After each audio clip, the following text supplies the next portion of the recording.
She posted the photo at 2:17 p.m. I remember because I was grating Parmesan over our pasta when her phone buzzed. She giggled and said, "Oh my God, they actually posted it." Then she flipped the screen toward me like it was a meme. A photo from their corporate retreat. Her, holding a margarita in one hand, arm draped around that smug jackass Jason, heads tilted together like prom night. The caption in all caps, "My real partner." I looked at it, then at her, then back at the pot on the stove. Didn't say a word. She laughed. "Come on, don't be weird about it. It's just a joke." That was Saturday. That morning, as she stood barefoot in the kitchen scrolling Instagram and pretending to care about my scrambled eggs, I'd given her one simple boundary.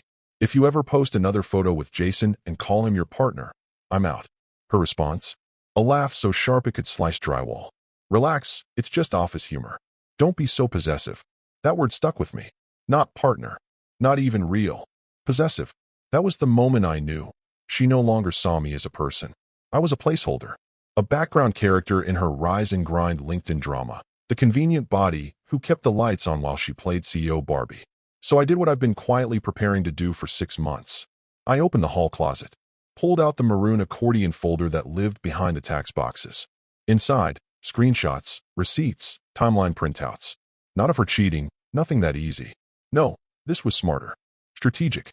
A slow bleed collection of inconsistencies. Expense report overlaps with Jason. Calendar invites disguised as work dinners that somehow ended in hotel stays. A bottle of cologne I found in the trunk of my car. And the kicker, emails forwarded to her personal account from Jason with phrases like "room confirmed" and "do we need the suite again?" None of it conclusive, but all of it suggestive. Just enough for the right department, HR, ethics, legal, to start pulling threads. Oh, and one more thing. A clause buried in her company's code of conduct. Section 4.7.2. Publicly undermining spousal relationships in favor of personal or professional affiliations constitutes reputational misconduct when executed on behalf of the company brand. I should know. I helped write it. 3 years ago, they'd contracted me as a legal compliance advisor when they were revamping their internal policies to prevent exactly this kind of scandal. She never asked what I was working on. Just assumed I was doing law stuff. She made it so easy. That night, after dinner, she prattled on about how Jason brought his guitar to the retreat and serenaded the team with John Mayer. I nodded, told her I had to finish a few things for work. When she went upstairs, I stayed behind. Opened my laptop. Wrote a brief, polite note addressed to the company's ethics and conduct team. Attached the photo. The caption. A few policy citations. Signed it anonymously but sent it through a traceable IP. Just enough to ensure they'd have to take it seriously. Then I emailed a second copy to someone higher up. Someone who owed me a favor. I didn't yell. Didn't throw plates. Didn't call her a liar. I simply chose precision. And while I watched the progress bar crawl toward upload complete, I looked around our living room. The books I bought for her MBA prep, the armchair she insisted we ship from Barcelona, the minimalist portrait of us from a vineyard trip she captioned "Power Couple Vibes," and I smiled. Because I knew what she didn't. All of it was about to burn. By the way, if you've read this far and you're not subscribed, just do it. Over 90% of you don't hit that button, and honestly, it's what keeps our team going to keep telling stories like this. All right, back to it. When I finally closed the laptop, she was already asleep upstairs, snoring with her mouth open like she hadn't just lit the fuse on her own life. She still thought it was a joke. I was already planning the next move.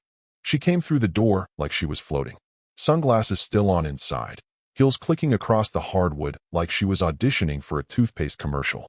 God, that retreat was exactly what we needed, she said, dropping her overnight bag without looking at me.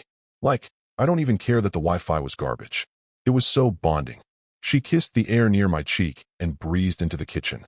I watched her pass by like she hadn't just detonated a grenade into our marriage. No apology. Not even a mention of the post. She poured herself a glass of the Riesling I'd been saving for our anniversary and leaned against the counter. Oh, and Jason crushed it. You should have seen his breakdown of the new client segmentation. The whole exec team was floored. We absolutely nailed that strategy pitch. I nodded once. That's great. She either didn't notice or didn't care that I hadn't asked. She went on, describing how the team did a vulnerability exercise where they had to write affirmations for each other on sticky notes. She said Jason wrote, "You're the gravity that keeps the whole thing from floating away." Then she giggled. Giggled. I mean, real partner energy, she added with a wink. It took everything I had not to laugh. Real partner energy. From a man who once tried to expense a mini bar charge for 6 protein bars and a bottle of Patron under client hospitality. She went upstairs humming, like she was invincible, like she'd just come back from a promotion, not a minefield. I waited until the sound of the shower kicked on. Then I walked to my desk, opened the top drawer, and pulled out a plain white envelope with a single line written on the front, to be opened only when you're done pretending. Inside was the divorce draft, fully prepared.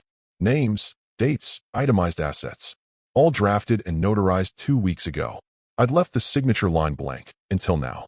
That night, while she watched some Netflix show on the couch with a face mask on and a glass of wine in her hand like nothing was wrong, I quietly booted my laptop. No dramatic music, no slow-motion moment.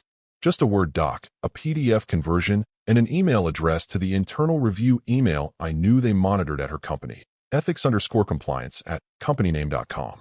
I attached the photo. The caption, a cropped version of the comment section, specifically the one from Jason's wife that said, "Wow, I guess I finally know." I included a short message. Flag for policy review under section 4.7.2. Concerns regarding conduct and reputational representation of the company at external events. No signature.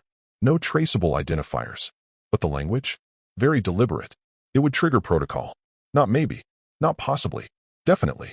Once sent, I encrypted a copy into a private drive with limited access, along with a second email draft that would go to the chief compliance officer if the first one didn't act fast enough. Belt. Suspenders. Guillotine. Then I sat back. Watched the cursor blink. She still hadn't said anything about the post. Not one word. I don't think she even remembered the conversation we'd had that morning before she left, when I said, clearly, calmly, "If you post that photo, I'm out." She thought it was a punchline. A punchline to her personal sitcom where I was the dull, domesticated background character who existed for ironic commentary and passive income. She'd forgotten that I write the policies her career hangs by. She'd forgotten who built the scaffolding underneath her entire empire. So I hit send, closed the laptop, and said nothing. The next morning, she asked if I wanted to go to brunch. I told her I had errands. She kissed me on the forehead and said, "Love you, babe." And I smiled, because in 48 hours, the first compliance flag would hit her boss's inbox. And Jason's wife? She hadn't posted a comment just to make a scene. She'd sent it as a screenshot to the firm's outside counsel. I knew that because I was copied anonymously through a contact I cultivated last year. It was never about revenge. Not really. It was about proof. Precision. The slow tightening of the net. And now? Now she was standing in the middle of it, smiling, like she still thought she could swim. Monday morning, 8:16 a.m. Sarah's boss didn't even wait for her to finish logging into her workstation. His voice cut through the hum of the open plan office like a guillotine. "Sarah, come with me." Heads turned. Even the intern stopped mid-coffee pour. In his hand, a color printout of the photo. Not a screenshot. A printout. The caption in bold Sharpie underneath. "My real partner." No smile. No greeting. Just flat fury. She followed him, heels clicking slightly off beat, like the floor suddenly didn't trust her weight anymore. They disappeared into the small glass conference room. The one they only used when something had gone very wrong. I wasn't there, obviously, but I knew. Because within 10 minutes of her sitting down, 2 things happened. First, Jason texted her something frantic, then deleted it. Second, I got a ping from my contact in compliance. Just 3 words. Trigger confirmed. Thanks. Inside the glass room, her boss threw the printout onto the table. I got a call from compliance. Then another from Jason's wife. "You want to explain this?" Sarah blinked fast. "It's just playful. It's a joke. Everyone knows. Company policy doesn't recognize playful." She tried to soften her voice, use that tone she saved for boardrooms and holiday parties. "It wasn't even me who posted it. It was the team. They tag everyone." "It's not." He cut her off. "You're a senior strategist. Your name is the brand. You don't get to deflect like some entry-level intern. What the hell were you thinking?" When she opened her mouth again, he was already out the door, barking into his phone. "Get legal. Now." That same hour, I was in my office 2 cities over, sipping my second coffee, calmly executing the next step of the plan. Logged into our shared online banking platform. Transferred $113,482.76 from our joint savings into a protected marital trust, under my name only, structured through a shell corporation tied to my family's estate attorney. Fully compliant. Fully locked. The message on the confirmation page made me smile. Funds successfully secured. I also delinked her debit card from the shared account. Not to be petty, just to send a quiet message. At 11:04 a.m., she texted me. Sarah, hey, did we move money out of the savings? I can't see the balance anymore. Me, yes. Sarah, why? Me. Thought it was time we started separating some things. She didn't reply. By noon, my attorney sent her attorney the formal notification of pending asset protection under provisional marital dissolution. Translation, you're not touching a cent until the paperwork's finalized. I knew what she was doing by 1:30 p.m., calling her friend in HR, trying to fish for sympathy, trying to find a crack in the wall. But that wall, I helped build it. It's funny how people assume being quiet means being passive. She thought I was the quiet one, the agreeable one, the boring husband who showed up to company dinners, shook hands, and paid the wine tab. She never saw me for what I really am, the architect of her foundation. And now that foundation was under audit. By 3 p.m., she was no longer at her desk. By 4:12 p.m., the office Slack lit up with a brief, sterile message from HR. Please be advised that due to an internal matter, Sarah will be working remotely until further notice. All client correspondence will be rerouted accordingly. Translation? She was suspended. She got home just after 6. Still in her blazer, makeup intact, but her eyes were off.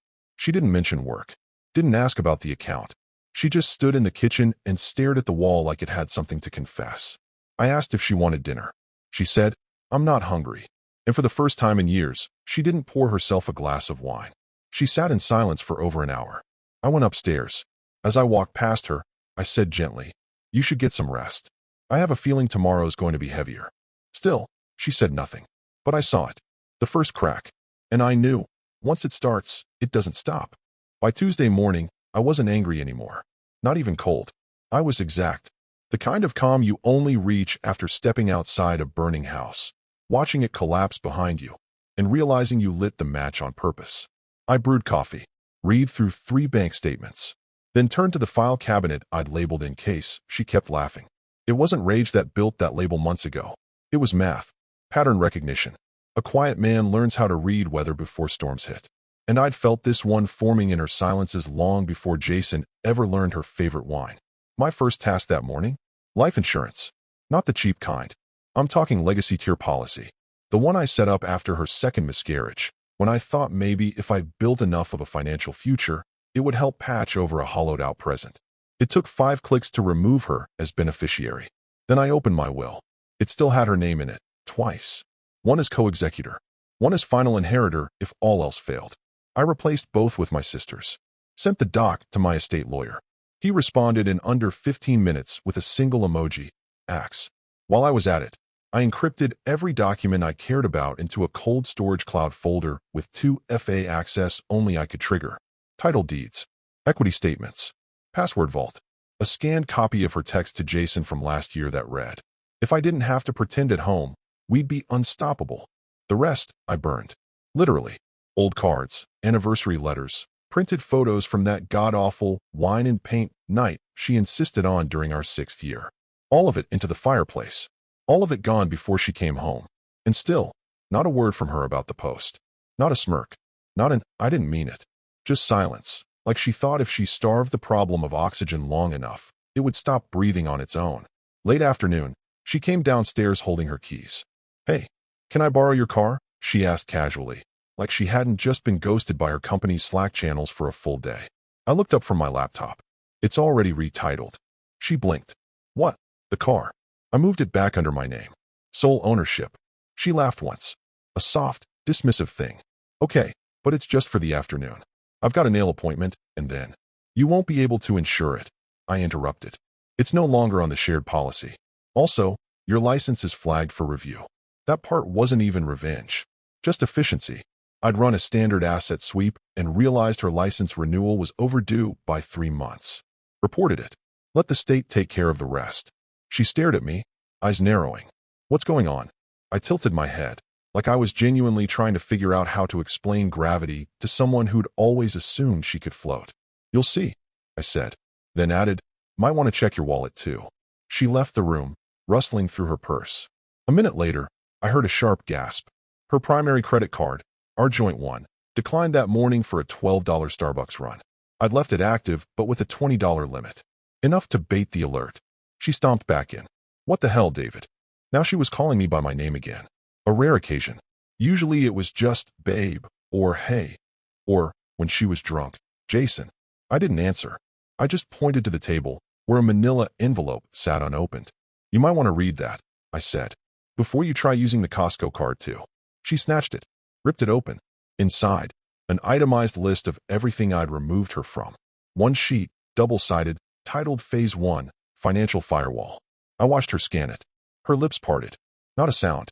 Then, quietly, almost too quietly, "Why are you doing this?" I leaned back. Let the question hang. Because what I wanted to say was, I gave you 100 soft exits. You turned every one into a punchline. But instead, I just smiled. Calm. Even. You'll see. Because by then, she wasn't standing on the ground anymore. She was standing on a trapdoor. The phone rang during dinner. She didn't recognize the number at first, but something in her face tightened when she saw the area code. She let it ring once more before picking up, pressing the phone to her ear with a lazy, distracted air, like she expected another HR check-in or maybe Jason pretending to be concerned about her mental space. But then came the voice. Loud. Raw. You blew up my life for what? A post. Sarah shot up from the table, chair legs screeching against the tile. Stephanie. Wait. I didn't mean for it to look like. Oh, save it. HR called me. They asked if I knew you two had been sharing a hotel room since the Colorado offsite. Sarah looked like someone had slapped her mid-sentence. Her mouth stayed open, but no sound came out. The woman on the line didn't wait for her to catch up. You think that caption was cute? My real partner. In front of the entire leadership team's social network? My family saw that, Sarah. My kids saw that. I didn't write the caption, Sarah blurted, scrambling, shaking. It was Lisa. She handles the media team. And I didn't even. Jason and I. We're just. You think it matters who typed it? The image speaks for itself. And the board's reviewing both your positions. Click. That was it. She stood in the kitchen, still holding the phone like it might say something else. Eyes wide, staring at nothing. I didn't move. Didn't say a word. Just chewed slowly and waited. That night, she didn't eat. Didn't drink. She sat on the edge of the bed with her knees pulled up, scrolling her inbox like she could reverse the damage with enough tapping.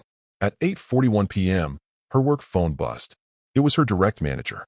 I know this because her lips moved as she read the name, but she didn't pick up immediately.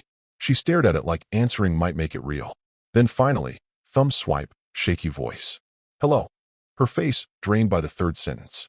I couldn't hear the other side, but I didn't need to. She hung up, then sat completely still. I waited. 2 minutes passed. Then, at last, she turned to me. Did you? Her voice cracked. Did you do something? The look she gave me wasn't accusing. It wasn't even angry. It was small, like she'd shrunk into the corner of herself and didn't know how she got there. I set my fork down, folded my napkin. I warned you, I said. Nothing else. No explanation. No victory speech. Just that. Because I had warned her. Plainly. Kindly. With every quiet plea I'd ever made to stop using me as the placeholder in her two-person PR stunt. She looked at me, still trying to calibrate the situation. Like she couldn't compute that the man who used to iron her presentation blouses was now the reason legal had blacklisted her company phone. I watched her chest rise and fall like she was on the edge of a panic attack. She whispered, Jason said it'd blow over. I tilted my head. Well, Jason's wife disagrees. That one hit. The last inch of color drained from her face. Then, for the first time in years, she looked truly lost. Not manipulative. Not smug. Not curated for Instagram. Just a person spiraling. She didn't sleep that night. I heard her pacing the hallway. Soft sobs behind the bathroom door around 3 a.m. At 6:07 a.m., she finally opened the closet. I expected a suitcase. But she didn't pack. She just stood there, not touching anything, just staring, like she could still find some version of herself that hadn't posted that photo. But that version didn't exist anymore. Only this one did. And this one was unraveling. Fast. She came home late that afternoon, shoulders hunched like she'd been walking through a war zone, hair frizzed from the wind, blazer slung over one arm, phone in her hand, but no longer pretending to scroll. The silence hit first. No smell of dinner. No sports commentary humming from the living room TV. No signs of life, except for the faint mechanical hum of the fridge and the soft clicking of her own heels on the hardwood floor. She called my name once. Half-hearted. Then again, louder. Sharper. This time it wasn't a question, it was a demand. No answer. She dropped her bag near the kitchen island, marched upstairs. Her hand reached for the bedroom door like it was supposed to offer comfort. It didn't. The closet door was wide open. The right side, mine, was empty. Completely. Not a hanger. Not a sock. Not a trace. The shelf where I kept my watch box? Cleared. Drawer where I stashed the anniversary cards I pretended to cherish? Gone. Even the cologne she bought me last Christmas, still in plastic, never opened, was gone. She stood there for maybe a full minute. Motionless. Like her mind couldn't make sense of the visual input. Like she was waiting for Ashton Kutcher to pop out with the film crew. Then, slowly, she turned around. That's when she saw the binder. It was thick, leather-bound, resting neatly on the dining table with a single label across the front in clean Helvetica font, Separation Logistics. She walked to it like it might detonate. Flipped it open. The first page was a table of contents. 11 tabs, each labeled with brutal clarity. Assets, debts, personal items, vehicle title transfer, housing documents, tax history, insurance, will revisions, banking, compliance disclosures, attorney contacts. She flipped to the assets section. Every joint account already closed. Personal accounts separated. My name removed from her lines of credit. In the vehicle tab, a notarized title document. Her car now in her name only. Mine already transferred and registered out of state. She flipped faster. More frantic. Under housing, the mortgage paperwork had a note. Pending occupancy review. Separation clause enacted. 90-day vacate countdown begins. The language was dry, procedural, emotionless. Until the last page. A single sheet. At the bottom, it read, reviewed and signed by my attorney. Your counsel may contact him directly. Then beneath that, in my handwriting, you made your choices. I made mine. That was the moment it cracked. She screamed my name, ragged, desperate, enraged. David. No answer. Where are you? Nothing. She called again, this time walking through the house like she might find a trapdoor or hidden alcove I was hiding in. Like the man who used to bring her tea before big presentations was just around the corner, waiting to jump out and forgive her. She tore open drawers, flipped couch cushions, checked the bathroom for my toothbrush, the garage for my gym bag. Everything that was mine gone. She collapsed into the hallway, slumped against the wall, phone clenched in her hand like a weapon she didn't know how to use anymore. She texted me 3 times that evening. Sarah, where the hell are you? Sarah, you can't just vanish. Sarah, is this really what you want? I read them from the Airbnb. Small place. Clean. Quiet. A view of the hills from the deck and an espresso machine I actually liked better than ours at home. I didn't reply. I ordered takeout. Worked a bit. Reviewed the next wave of documentation for the ethics team, just in case they tried to spin the narrative. At 9:14 p.m., she tried calling. I let it ring, then blocked the number. The next morning, I got a call from her sister. Didn't answer that either, because at some point, she needed to understand. This wasn't her life anymore. It was a crime scene, and the only thing left behind was the chalk outline of what she used to control. The summons came by email. No subject line, just a calendar invite labeled Internal Review Session, Mandatory.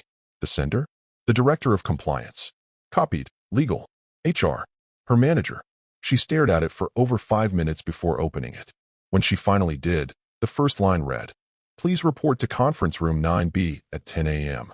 Bring any relevant documentation pertaining to your recent conduct and retreat participation. She showed up 15 minutes early, hair pinned, blazer sharp, lipstick red, trying to project control, status, power. But as soon as she stepped inside that room, all of it collapsed. 3 people sat waiting for her. Her boss, stone-faced, arms crossed. A woman from legal, clipboard, glasses, no expression. And a compliance officer she didn't recognize. That was already a bad sign. They gestured to the empty seat across from them like a courtroom. Nobody made small talk. No coffee offered. No fake smiles. Just folders. Screens. Facts. The compliance officer began. We're reviewing potential violations of company policy, particularly concerning conflicts of interest, misuse of company resources, and behavior that may reflect negatively on corporate reputation. Sarah opened her mouth, maybe to defend, maybe to explain. But her boss cut in, sliding a tablet across the table. On it, the infamous photo, caption and all. They didn't even ask her to confirm it was her. Then came the second screen. Hotel booking logs. Timestamps from 3 different retreats, Colorado, Phoenix, and Palm Springs. Her name and Jason's. Same rooms. Matching dates. Next screen, Jason's expense reports. Client dinners. Double billing. Room upgrades listed under executive necessity. And then, a screen grab of an internal Slack exchange from 2 months ago. Jason, can't wait for this, partner bonding session winking face. Sarah, haha, don't forget the massage coupons this time, lol. She swallowed hard. The woman from legal finally spoke. You've been with the company long enough to know how this looks. Sarah shook her head, words coming out like chewed paper. I didn't mean for it to. Her boss leaned forward, slow and sharp. It doesn't matter what you meant. The board's involved now. This is no longer a department issue. It's institutional. You're a public-facing strategist. You built the value-first leadership campaign. And now this. Sarah looked at him, desperate. It was just a bad joke. A stupid post. Jason and I, it's not what people think. We were working late. Yes, but don't insult us, the compliance officer cut in. The issue isn't the joke. It's what it reveals. Her fingers trembled slightly on the edge of the table. So what happens now? Her boss exchanged a glance with legal, then exhaled. We need to know what else your husband has. That sentence landed like a brick to the sternum. She blinked. What? You're not the only one sending things around. The ethics inbox has received documentation. Photos, date-stamped logs, screenshots. Some of them are internal. Her throat tightened. He doesn't know. Her boss raised an eyebrow. Sarah, your husband was on retainer with this company for 3 years as a policy consultant. You don't think he knows? The room fell silent. The gravity hit her in waves. Not only was she under review, she was compromised, exposed. There was an entire campaign running beneath her feet, and she hadn't even realized the floor was cracking. The legal advisor spoke gently now, almost pitying. If there's anything else you need to tell us, this would be the time. She couldn't speak. Her mouth opened and closed, but nothing formed. There was nothing safe to say, because suddenly, this wasn't about Jason anymore. It was about the man she laughed at across the breakfast table. The man who used to pack her lunch. The man who quietly told her, if you post that, I'm out. And now he wasn't just out. He was in control. Her boss leaned back, folding his arms. We'll be in touch. Until then, your access remains revoked.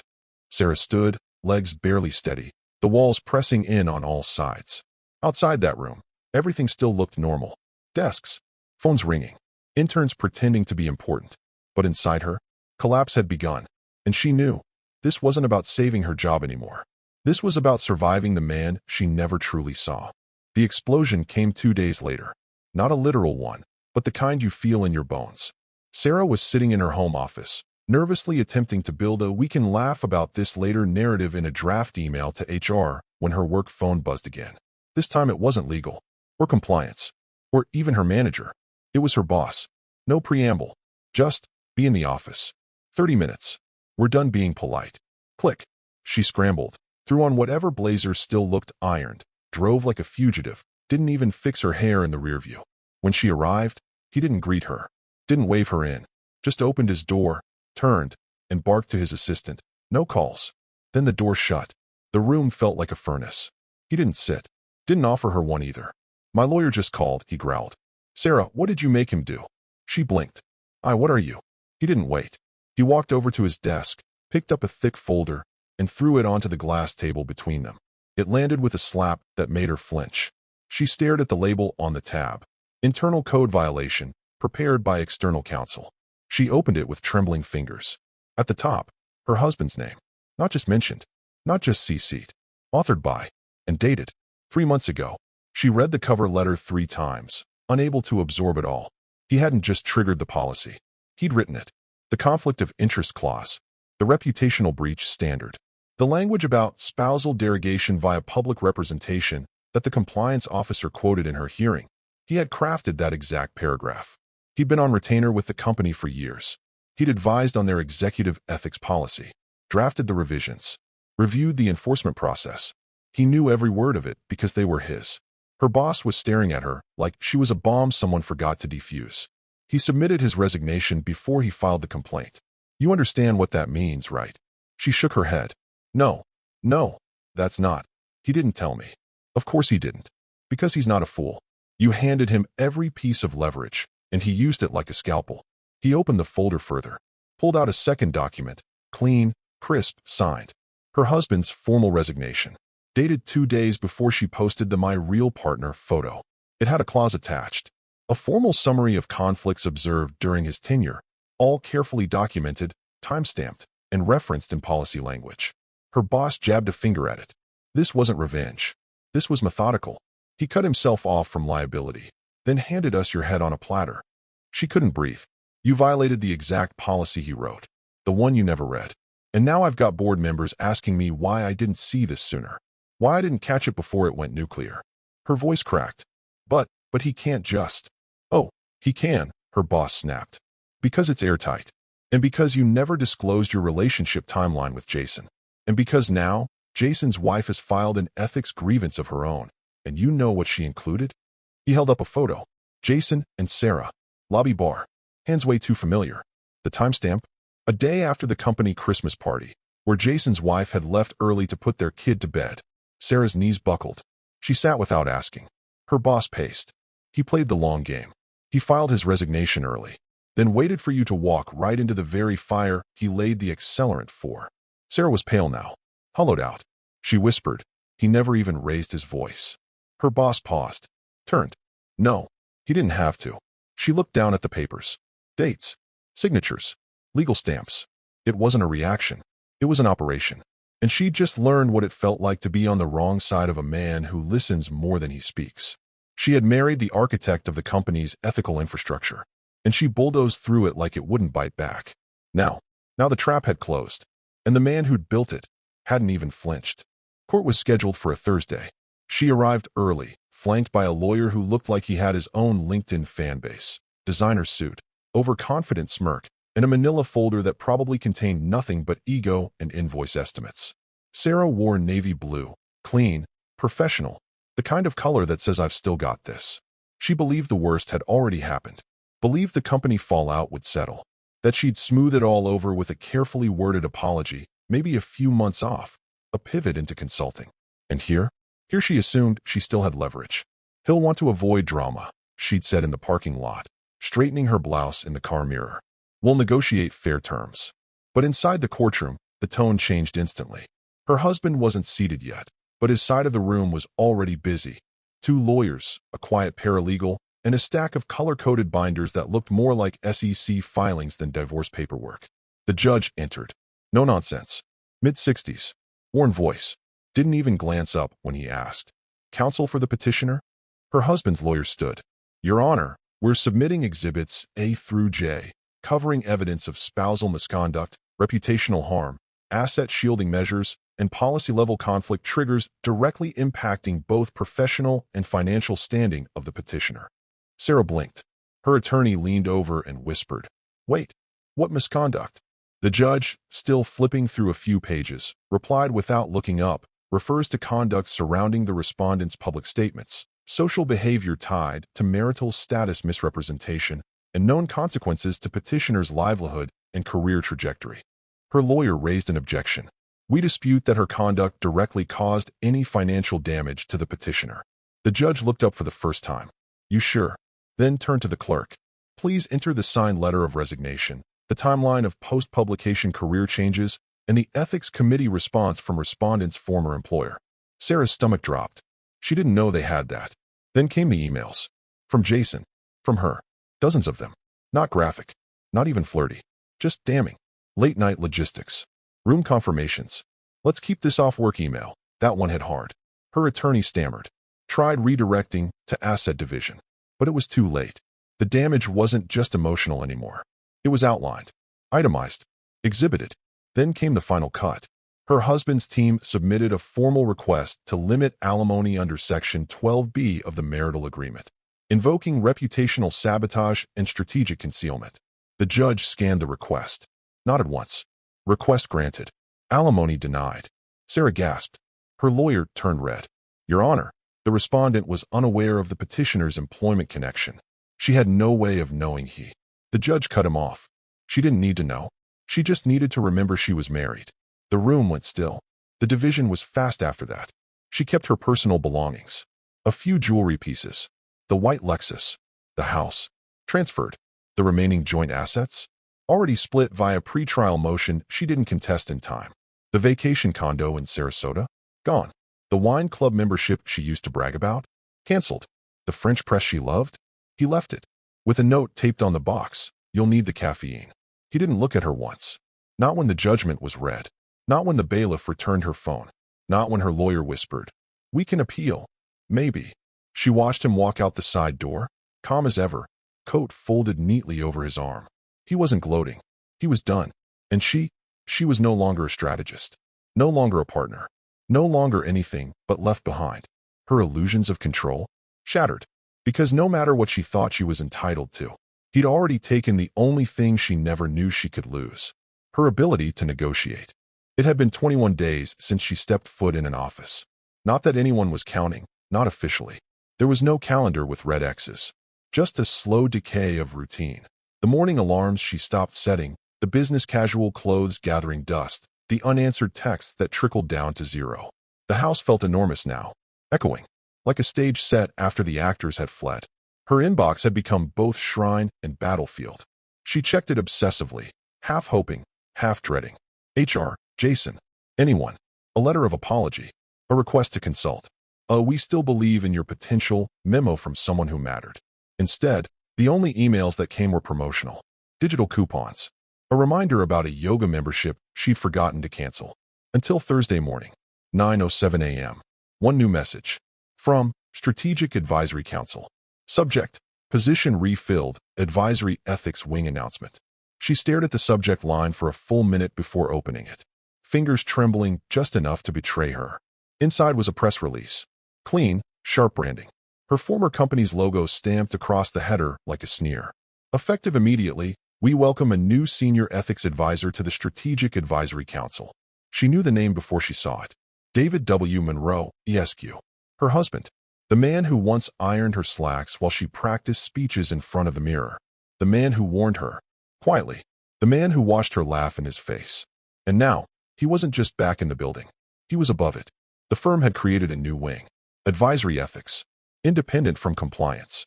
Reporting directly to the board. And they'd given him the seat. There was a photo. Black suit. Subtle smile. Press-ready lighting. She scrolled to the bottom, hoping, foolishly, that maybe it ended with a boilerplate HR phrase. Something dry. Forgettable. It didn't. It ended with a quote. From him. "Integrity is earned in silence." And lost in a single caption. She didn't even breathe.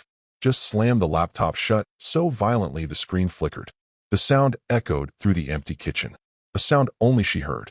Her phone buzzed once. Probably spam. She didn't check. She sat there for 10 minutes, staring at her reflection in the darkened screen. The same reflection that had once smiled smugly in Jason's sunglasses during a margarita-soaked retreat. The same face that had said, "It's just office humor," like that was a shield. Now it was just a woman. Alone. Outmaneuvered. Outranked. She had been erased. Not loudly. Not with revenge. With precision. He hadn't just removed her from the game. He'd taken her seat, her playbook, and replaced it with his own. And now, every time she opened her inbox, every time she refreshed, hoping for a second chance or a lifeline, she saw that email. That single, final confirmation. The man she thought was background noise had become the voice at the table. And she was just the caption.